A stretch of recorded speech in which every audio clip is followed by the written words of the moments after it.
Hello, and welcome to the Three Questions Podcast, where we dive deep into the world of wealth management and we connect you with industry experts. I'm your host, Wayne Baxter, Senior Executive Manager at One Capital Management. If you own a small business and have noticed that your revenue growth has slowed or stalled, even though you're still putting an effort into sales and business development, this episode is definitely for you. Our topic, the three questions small business owners should ask when their pipeline isn't converting. Thank you for taking time to check us out. And if you enjoy this episode of the Three Questions Podcast, please consider liking this video and subscribing to our podcast and YouTube channels. For many small business owners, the pipeline is the lifeblood of the company. When it stops converting at the rate it used to, revenue growth slows, cash flow becomes unpredictable, and the value of the business itself can start to decline. This isn't just a sales problem. It often signals deeper issues in how business is positioned, how leads are generated, and how the team is executed. In today's environment, many owners are working harder but seeing diminishing returns. Now, we're going to cover all of that and more as we address the three questions small business owners should ask when their pipeline isn't converting.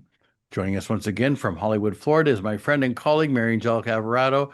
Mary Angelica is the founder of Luminary Catalyst LLC, and she specializes in fractional business development, crafting sales and business development strategies that fuel pipelines, secure high-value partnerships, and deliver data-driven growth roadmaps. Mary Angelica, one more time, it's great to see you. Thank you for making time for us today. Great topic.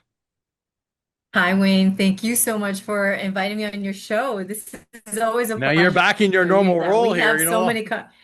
you're back in the guest I chair am back in today. Hollywood. Yeah, you're Yes. back in Hollywood, Florida. Well, you know what? It just so happened as timing has it that earlier today in my inbox came in your most recent newsletter, and the title of it Yeah. is Summer is Officially Here and Your Brain Knows It. Now, it was a Yeah. great article. It was a great article, and really kind of focuses on kind of the things that we're going to be talking about today, and really kind of focusing on the mindset of the founders of the business. Now, it's a great newsletter, great article. If someone wanted to read it themselves, how can they get on your mailing list? Definitely. Thank you for bringing up the newsletter. It was actually a good brainchild of ours because I think that July is really my favorite time of year to revamp your biz dev. So I wanted to bring that up, excuse me, and highlight it. So if they want to get part of the newsletter bunch, just go to the website, luminarycatalyst.com, and just send us a message through our contact form that you want to be added to the newsletter. Perfect, Simple. perfect. Okay, so we got a lot to cover here, but before we get to our questions, I want to get your perspective on what you're seeing when you're working with new clients. What are some of the most common reasons small business pipelines have started to stall or they're slowing down? And I would just say maybe go back, in the cases that you've been working on over the last, say, 12 months to 18 months. What's some of there must be some trends, no doubt that you're seeing. Yeah, Wayne, it's so funny. You and I have so many offline conversations about this Yes. topic, and it's always been what are the hidden signals that there's something amiss amongst us? One of them is your closing ratio is one way to see it, right? Your closing ratio seems to be just slowly dwindling down, but then within there, you have to look at why. Why is your closing ratio slowing down? Sometimes it could be that decision makers want more information. Right now, there's such a difference in white noise happening. So they're deciphering what's information and what's white noise. So we need to be clearer on the solutions, but most of all, be more clear on what problems we're solving with those business owners that we're meeting. That's the big differentiator. And when you tend to rush through some processes, you miss those details, and therefore your closing ratio starts feeling a hit. In your experience, is this problem usually on the lead generation side, or is it the qualification side or the closing side? Like, where does this fall? Where do you seeing? All three, because one is a derivative of the other. You have to understand when you're trying to get your leads that are going to be coming to you, you have to identify what's your ideal client. And then for that, you've got to understand what's going to be their problems that you're resolving for them. So it's a combination of all three, but you have to first identify the main one that seems to be the snag or the bottleneck in your process. Maybe it's you're seeing that too many leads are coming in and too many answers are we're not the right people, or that's not what I'm looking for. So you're not identifying the right candidates for the problems you're solving, or you're not identifying the right problems that for the candidates that you want to solve for them. So that's one big thing, but then that just then cascades downward too. So you think of big picture here, when the pipeline slows down, it doesn't just affect revenue, which obviously is an important thing, but also really starts to affect the business owner's confidence and their decision making. And I think that's a pattern you probably come across as well.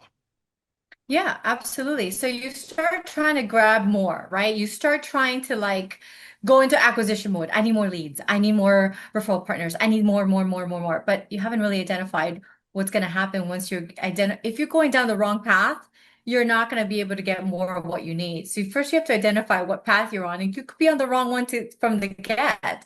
So when you start in acquisition mode, I always say you've got to look back at your pipeline. Which opportunities did you think you had a strong foothill in, and all of a sudden you lost the deal? Why? Like, and sometimes if you have a still good relationship with them, call them and say, hey, I'm just reviewing, I'm at this mid-year point. I want to know what could I have done different to close the deal. If you have a good relationship with those prospects that fell through the cracks, speak to them, identify it, because that could be that little calibration that now you're getting a better candidates, better prospects, I should say, and better deal closures. You So yeah, know, it affects everything. yeah. So I think another challenge that can happen is that when that pipeline starts to slow down, another mistake that business owners can make is they start taking on clients that maybe they shouldn't even take on as well, and that can also lead to other problems. So that's why the process of planning and making sure you have a plan in place is also important because again, you don't want to end up you may get business that you don't even want because you'll start grabbing at everything, like you said. It Uh, goes back to the decision making. You said that right. The owner's confidence drops, the sales team's confidence drops. Their decision making gets a little bit more shaky. They start looking into deals that before would not have been a good one, or they're willing to cut on their rates to at least bring in a deal. And all of that can create this negative spin and that affects your revenue as well. So you're 100% right. Yeah, well, great insights, Mary Angelica. Let's turn to the three questions small business owners should ask when their pipeline isn't converting. Now, let's go to question number one. Until recently, my company's revenue consistently grew year over year. Now it seems to have stalled. Why is my revenue stalling? Mary Angelica, this one is right for you. I know. And it goes back to what we're saying. You have to see what's causing the stall. Is it the deal sizes are shrinking? Is it the deal is taking longer to close? Are you not doing enough value add in the beginning when you're doing your prospecting? Are you identifying the wrong clients or the prospects? So all of these things and the only way, Wayne, for someone to really get insight is to look back at your CRM. Have you been capturing that information? Can you go back and find out those prospects that you thought were a strong potential win and you lost them after all? How long was that? What was that journey for those prospects? Did it take 6 meetings, 4 meetings? Could it have done it in 2 meetings? So all of this is where you have to go back to see where is your pipeline stalling. And then you have to then fix it. And you've got the next 6 months to at least bring that in for 2026. What are some of the most common internal, external factors causing revenue to plateau for small businesses? And in your examiner working with clients, what would be the biggest factors or the most common ones? The one I'm seeing right now the most, and it's so funny because yesterday I was in a meeting, we were having the same similar conversation. It's the deals are taking a lot longer to close. So why is that happening? Because people need more information, or you're not identifying the problems that they need to solve, or their sense of urgency is actually stalled based on other factors.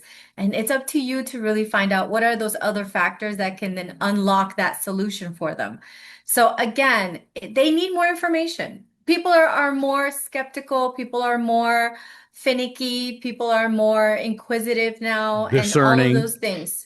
Discerning, yes, that's another word. Right, because again, if you're going to bring in someone that's going to solve a problem for you, A, you have to see if it's the right fit to work with you, and vice versa. And then the time commitment and everything like that. So you have to be in lockstep. How can you tell whether the issue is, lead generation or qualification or closing? I mean, it's basically the big three, right? So how can you tell if it's one or the other or the third? Well, it's funny that you say that because that's why I actually brought out a new program that we're launching here at Luminary Catalyst, where we go in and do that assessment for you. We take a look at it, we interview the team, I talk to you, say what your sales process is, and I start going through a bunch of questions that we're able to then get a little granular with your sales process, your lead generation process, and the onboarding with the clients process. So that's something that we've come up with because it's been a reoccurring theme with a lot of our prospects and our clients. So one of the things you have to do is have a good, solid assessment from someone who can give you kind of like the 360 view. And that's what we come in and do at Luminary Catalyst. So it's assessing time frame of your closings, how many meetings it took, all these granular questions. They seem tedious, but that's how we get the insight. We've got to look at the blood work in your company, in your sales team. The DNA. Yeah. Our topic today is the three questions small business owners should ask when their pipeline isn't converting. Joining us from Hollywood, Florida is Mary Angelica Alvarado. She is the founder of Luminary Catalyst LLC. Mary Angelica specializes in fractional business development, crafting custom sales and business development strategies. Okay, Mary Angelica, let's move on to question number 2. If my sales team's close ratio improved by just 10%, what would that actually look like for the business? Take it away. That's a big number. It may look like a small number, like, oh, what is 10%? But if you think about if you were just to inject 10% more revenue into your numbers for that, say this calendar 2026, what would translate to your business? Could it mean 500,000 in your pocket? It could translate to $1 million in your pocket. But even for a small business owner, let's say your revenue is for the company is $1 million. That's an extra 100,000 you just made by just being more efficient. So that 10% can actually translate to real numbers for companies. But they need to have a path, they need to have a strategy, and they need to have execution too. That's a lofty goal. 10% is a lofty goal for anyone, believe it or not. Most people are happy with 1, 2, or 3% year-over-year growth. Yeah, I was just going to say, like, how significant even a relatively small improvement in close rate, be in overall revenue, like just not even 10%. Yeah. Yeah. I mean, just think on $1 million revenue company. That's a lot for a small business owner, maybe a mom and pop shop. 10% is already 100,000, but then 1% is an extra 10.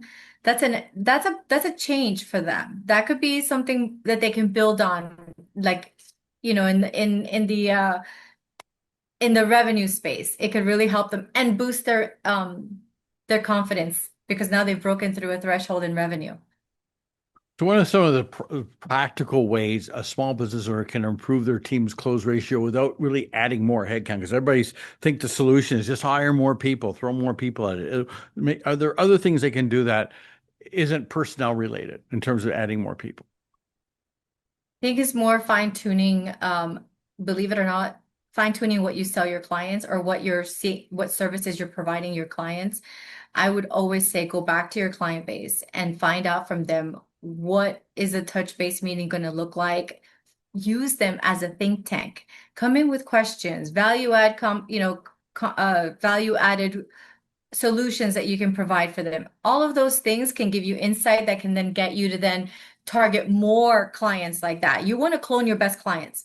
I'm in the business of cloning my best clients, but I need to first identify what that best client looks like. And then if that's the person I want, then I want to get into their circle of business friends or what organizations they're a part of. So just by doing that one little change can unlock a new revenue with options right there with new prospects. So to your point, what's one thing that's practical without adding any more headcount? Fine tuning where you go fishing. Sometimes it's just you have to change the boat position to go find somewhere else and you get more fish. So let's go on to question number three. If my company's Yeah. business development opportunities doubled tomorrow, could my team actually handle it? To me, that would be incredible. Your thoughts on this one, Mary Angelica? Yeah, I think this is what every small business owner wants, right? You get that new big deal, and then you're like, I have the team, but that's going to stress test your team. Because if your biz dev experiences have gotten like if it's gotten you the fruits of your labor, your response time may take a hit, your follow-up discipline will definitely be tested. You've got prioritization to do now with all your current clients, and then of course your new clients, and then you're onboarding them new. So the capacity right there is your bandwidth. What is your team going to be able, can they react? Can they rise to the new challenges of having more workload? And where you also have to identify where is that threshold where you're going to then start bringing on more teammates because you don't want to overwork your staff. You don't want to overwork your team. There's got to be a point where you bring them more bandwidth and more relief. So all of these things can actually be great, but a business owner has got to have that in the back of their mind when they're about to try and scale their current operation.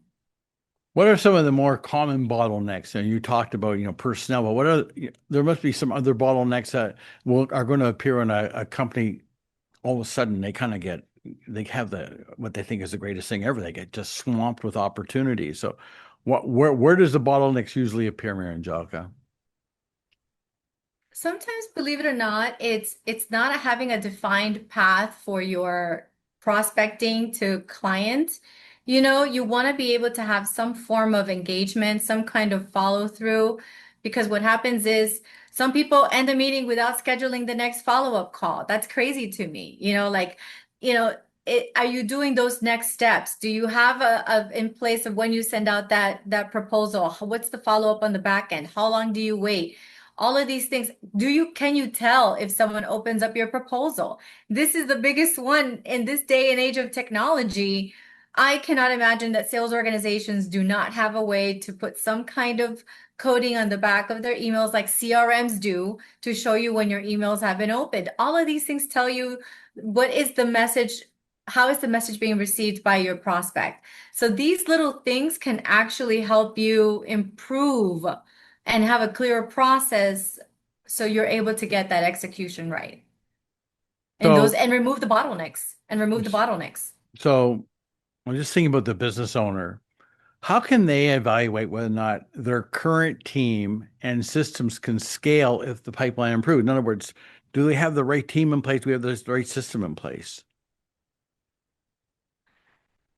SOPs, standard operating procedures. Let's start with that. If you don't have a way of copy and pasting your successes so you can have those best practices Systemization, transferred right? from customization and streamlining and all of those things have in place. That way you can track the opportunities from the time the stage comes up, the deals evaluated, closing probabilities, all those things have to be identified because once you open up that extra floodgate and you have all that, if you don't have that, you're just going to have more murkiness. You're going to have more data, but no follow through, no way to analyze it. So also it goes back to the accountability. Who's owning the opportunities? If you have multi people in your team versus when you're a solopreneur, that's a different thing. But if you have two or three team members, or if you have an internal team with an external team, when's the handoff happen? Who are the responses? What's happening in the advanced stages? And are you having measurable KPIs for your conversions? All these things people have got to get to use those tools. And then it gets stress test when you scale. Okay, we covered a lot here. Uh, Yeah. so based on what we talked about today, now let's just take a little bit of a step back here. What is one small thing a business owner should look at first if they feel their pipeline has stopped converting effectively? Let's start with baby steps here. Baby steps. Look at your calendar. How many opportunities did you have? How many first calls did you have compared to last year? What is your trend? Do you have more sales calls, first calls, sales calls in what particular month of the year? How does that translate in terms of second and third stage calls as the year progresses? July is where a lot of the truth is said. This is why in the newsletter I said it's where the noise quiets down and you have real signals of who are your true intended buyers. Because what happens is who's replying to your calls, who's actually making time in their calendar, what decision makers are still here. All of these things is what tells you what July is going to dictate for the next 6 months of the year. So it goes back to your question. So what are the things people need to look in terms of trends? Look backwards in your calendar, identify those opportunities, and then trace them to see what happened with them. That's going to give you more insight so you can then course correct for the rest of the year. All right. So I'm gonna take a bit of a this isn't going to surprise you. I'm going to take a little bit of a wealth management angle here. So, for Mm-hmm. listeners who want to make, and I guess we're speaking to business owners here, for business owners who want to make sure that their business growth strategies align with their personal wealth and long-term financial goals, that's something that, we help clients with here at One Capital. What is a good next step for them to consider?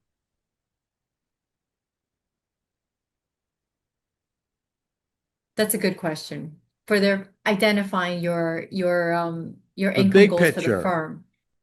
Big picture.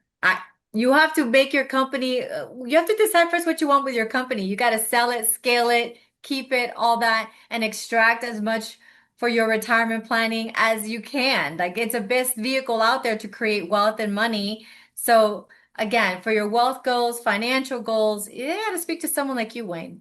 You're the one that's going to help them put away that money.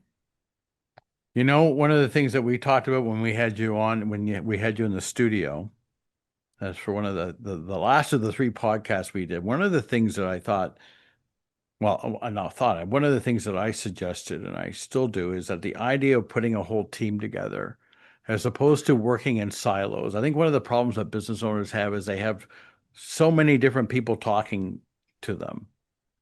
But the idea should be to put them together as a team. So have your business development expert, have your CPA, have your attorney, have your financial advisor, have the people who your insurance specialist, all the people who are giving you information, giving you advice, giving you direction. Instead of talking to them one at a time separately, turn that into a bit of a committee. Have them work together, and that'll help you Hmm. as opposed to working in silos, which I think is one of the mistakes that I keep hearing over and over again. I'm sure you do as well. I Um, do. I think we all want the right advisors. And I think the hardest thing when people do that, Wayne, is that they realize that they've outgrown their advisors. That's a get, scary reality because then if you've outgrown your advisor, where do you go find someone higher caliber as a CPA, as a wealth advisor, as an attorney? That's, I think, the biggest in the back of their minds why a lot of business owners stay with their original advisors is because you don't know the where to go devil they find the know is next. better than the devil they don't know, maybe. Correct. And I think that it takes one new introduction to a good advisor like yourself with your network that you have so many leveled up professional subject matter experts. Just look at your podcast, right? That's a heck of a bench right there of professionals that you know. And that's one of the things that a lot of business owners, if there's anything I tell everybody is you have to assess your advisors for your business, for your financial goals. It's just the way it is. We outgrow our people sometimes, and we need to go get better advisors. Okay, so as you well know, for the folks that are watching here, they can see all of your contact information right below you on the screen. But we know this, that there's a lot of people who listen to the podcast who don't actually watch it. They actually listen to it on Apple, on Spotify, or maybe they're just listening to it on YouTube or however they are on our website. For those folks who are listening and they don't have your contact information in front of them, what is the best way for them to get a hold of you? Easiest way, my website, luminarycatalyst.com. And I'm on LinkedIn as well, but my name tends to be a little complicated in spelling. You can find me through LinkedIn, Maria Angelica Alvarado, or luminarycatalyst.com. That's the simplest ways. There's a sign up sheet at the bottom, and I get all the emails. Mary Angelica, I want to thank you one more time, once again, for coming on the podcast. As always, you provide great information and great ideas. And thank you. It's great seeing you again. All I have to say is thank you, Wayne. You're a great host. And that's Well, definitely something that's the feedback we get from everybody that I know that has been on your podcast. So Well, thank you again for hosting me. I love this podcast. You know that. thank you very much. Mariangelica Alvarado is the founder of Luminaire Catalyst LLC. Mariangelica, we'll see you soon. Thank you, Wayne. Take care. I look forward to bringing you the 3 Questions podcast. I hope you find them educational and informative. Please consider liking this video and subscribing to our podcast and YouTube channels. And to receive a notification when our latest episode has been posted, please click on the notifications bell. Lastly, to schedule an online Zoom consultation with me to discuss your wealth management needs, please click on the link in the description box below, www.onecapital.com/meet with Wayne. Thank you, and we will see you soon.